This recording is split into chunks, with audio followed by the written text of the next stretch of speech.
I'm sure I don't have to talk again of my respect for the Rolling Stones and the things that they do, but it always is the greatest pleasure to welcome them to the studio. Bill Wyman joined us towards the end of the last series, and tonight, just a couple of weeks before the release of the Stones' new album, It's Only Rock and Roll, it really is good to be able to welcome Keith Richards. How are you? You all right? Keith, let's talk about the album to start off with. Yeah. When did you record it? When was it finished? Well, we started before Christmas, actually about 3 weeks after we finished the European tour, and we had Billy Preston with us, and we recorded in Munich, very good studio, and the band was very hot coming off the road, you know, and so it was very fast, and we cut half the album in 2 weeks. Then everybody split for Christmas and everything, gorged and everything. After that, in about February, we came back to Munich again with Nicky Hopkins on keyboards and did another 2 weeks. And that was basically it. We'd cut enough tracks for the album and some left over, you know. Mm. And after that, we left it until April, I think, when we came to London. Mick and I to start doing the vocals, and that's the really hard work, the mixing. And how long did the mixing take this time, Keith? the mixing took about 6 weeks, 2 months altogether. Mm. The team on the album really is very much the same, isn't it? Nicky and Billy Preston. Yeah, keyboards, and of course Stu is on one, our favourite pianist, our resident keyboard. How does the production of a Stones album work, Keith? Is it basically really you and Meg? Well, this time it was, because this is the first one we've done without Jimmy Miller, since he did Beggar's Banquet was the first one, and he did Up Until Goat's Head Soup. And this one we decided we'd like to have a go again ourselves. The last time was Satanic Majesties, which received mixed reviews. But it was, it's funny, it's quite easy to do it once you get into the rolling, and maybe because the band had come off the road, it was so much easier because everybody was into playing, you know. Are all the band involved all the time with the recording of the Stones album? Basically everybody's together to cut the tracks. After that, everybody sort of disappears and leaves it to Mick and I, because they get confused after a while, and everybody sits in the studio saying, oh, this should be louder, this should be, so we end up usually with Mick and I struggling along by ourselves.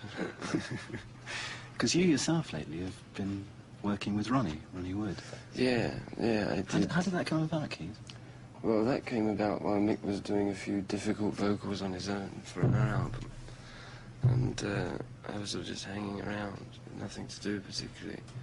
One night Ronnie called me up and said, come down, I've got this fantastic rhythm section.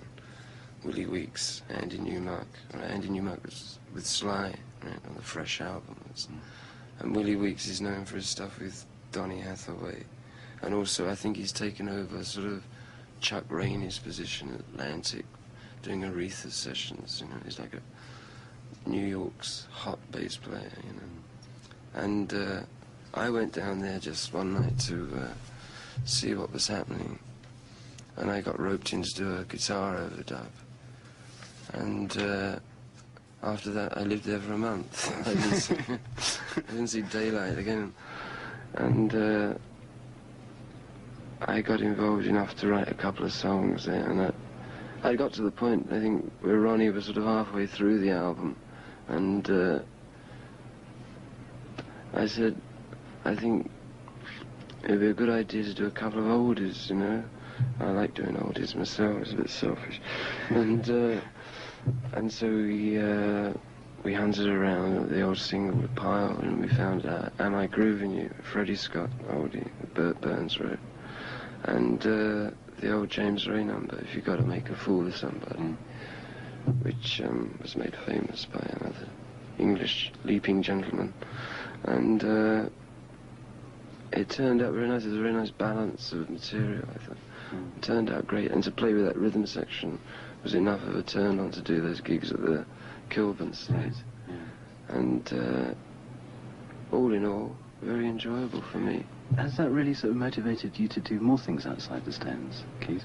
Well, I've got one little thing I want to do in Jamaica with some Rastafarians who, I don't know if we should explain any more about Rastafarians, but they're very heavy, happy dudes.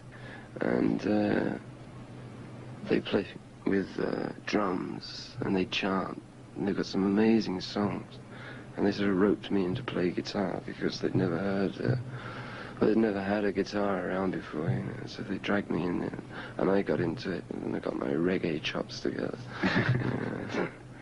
And so when I go back there, I'd like to sort of put it down on tape properly, you know.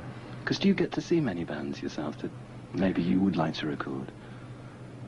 I mean, really what I'm saying is perhaps, are you thinking about making the Rolling Stones label more active in that sense?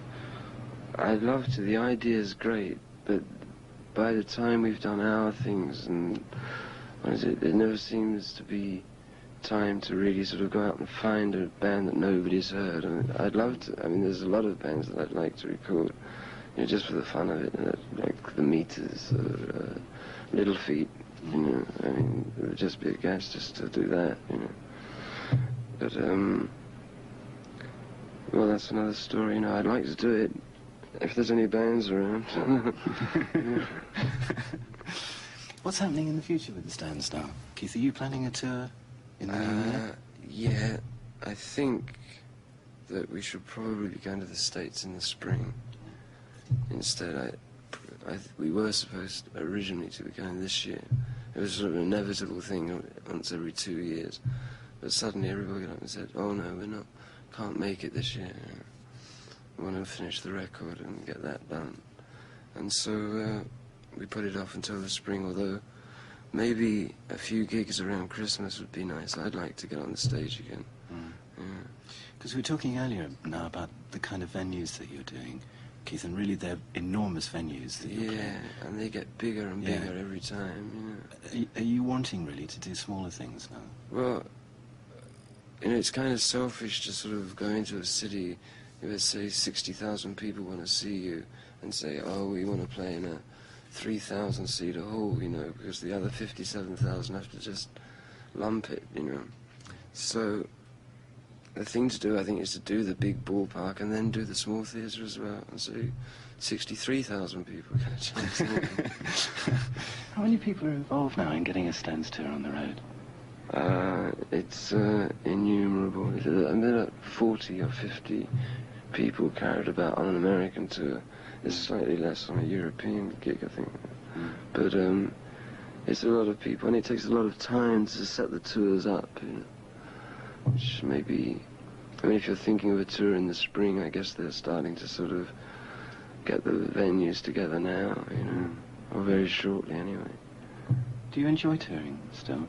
I love it. It's the lifeblood for me. For any band, I think, any band that doesn't play live is only half a band as far as I'm concerned, because that is where it all comes from, you know. And I think with this new album, there's a sort of feel about it just because we'd come off stage just 3 weeks before, and we'd been playing for 2 months solid, you know, and you can feel it, you know. Yeah, that's true. It's well oiled. You know. So just finally, really, Keith, Britain, are there any plans now to play? I mean, aside from Christmas, are you thinking about a tour really for Britain? I'd like to play England. You know, we always have a good time touring England. And if it hasn't sunk before Christmas, I wouldn't mind doing a few gigs. Keith, thanks for coming in to see us. Thank you, Bob. Nice to talk to you. And don't forget that the new Stones album, It's Only Rock and Roll, gets its release on October the 18th. Right. Johnny Rivers and the excellent Andy Fairweather Low are here on next.